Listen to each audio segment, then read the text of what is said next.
बच्चों, आज हम नैतिक शिक्षा का पाठ 4 गीता के 2 श्लोक पढ़ेंगे व समझेंगे। बच्चों, आपने टीवी पर महाभारत देखी थी। महाभारत में क्या दिखाया गया था कि कौरव और पांडव का युद्ध कुरुक्षेत्र में हुआ था। दोनों सेनाएं आमने सामने खड़ी थी। तो महाभारत के युद्ध में कुरुक्षेत्र के मैदान में कौरव पांडव सेनाएं युद्ध के लिए आमने सामने खड़ी हैं। श्री कृष्ण जी वीर अर्जुन के सारथी के रूप में हैं। श्री कृष्ण जो थे वो जो अर्जुन के सारथी थे। सारथी क्या होता है? जो रथ को चलाने वाला होता है वो सारथी होता है। वे अर्जुन के रथ को लेकर शत्रु सेना की स्थिति जानने के लिए एक ऊंचे स्थान पर जाते हैं कि क्या स्थिति है शत्रु सेना की, जहां से दोनों पक्ष की सेनाएं दिखाई पड़ रही हैं।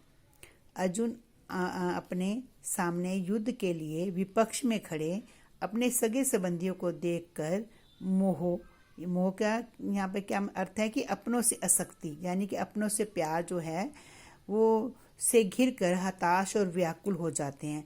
अर्जुन ने जब अपने सामने की जो सेना थी उसमें अपने सगे संबंधियों को देखा, उसमें उसके चाचा थे, दादा थे, भाई थे, तो उनको देखकर जो है ना वो व्याकुल हो जाते हैं।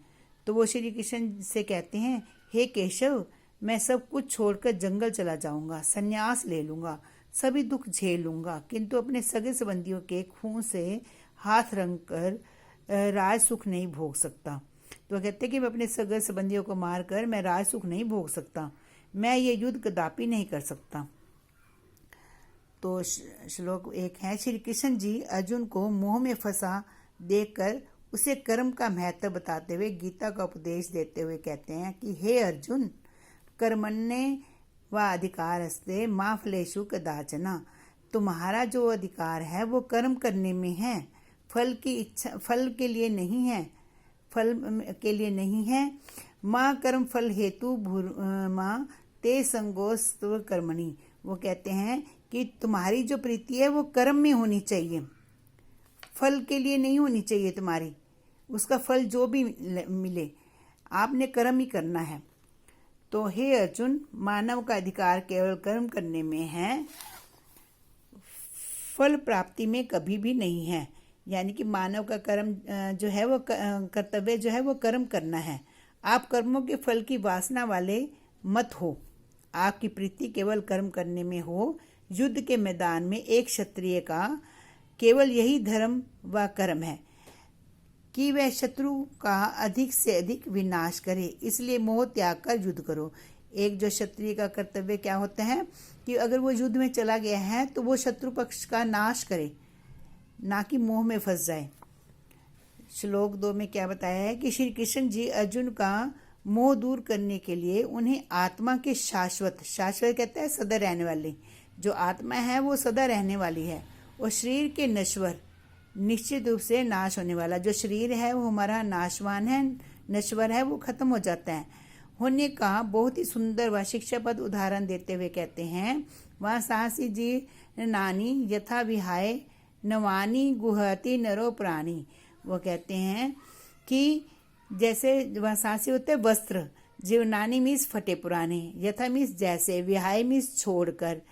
कहते हैं कि जो व्यक्ति जो है नए जो है पुराने वस्त्र छोड़कर नए वस्त्र धारण कर लेता है, तथा शरीराणी विहाय जीर्णानी आनी से आती नवानी देही। वो कहते हैं कि उसी प्रकार शरीर जो है, पुराना शरीर को देही होता है जीवात्मा जो है पुराने शरीर को छोड़कर नए शरीर को धारण कर लेती है। ऐसे आती मीन्स धारण करना, नए शरीर को धारण कर लेती है। तो श्री कृष्ण जी कहते हैं कि हे अर्जुन, जिस प्रकार कोई व्यक्ति अपने फटे पुराने वस्त्रों को उतार कर नए वस्त्र धारण कर लेता है, उसी प्रकार यह आत्मा शाश्वत, आत्मा क्या है वो शाश्वत है, हमेशा रहने वाली है।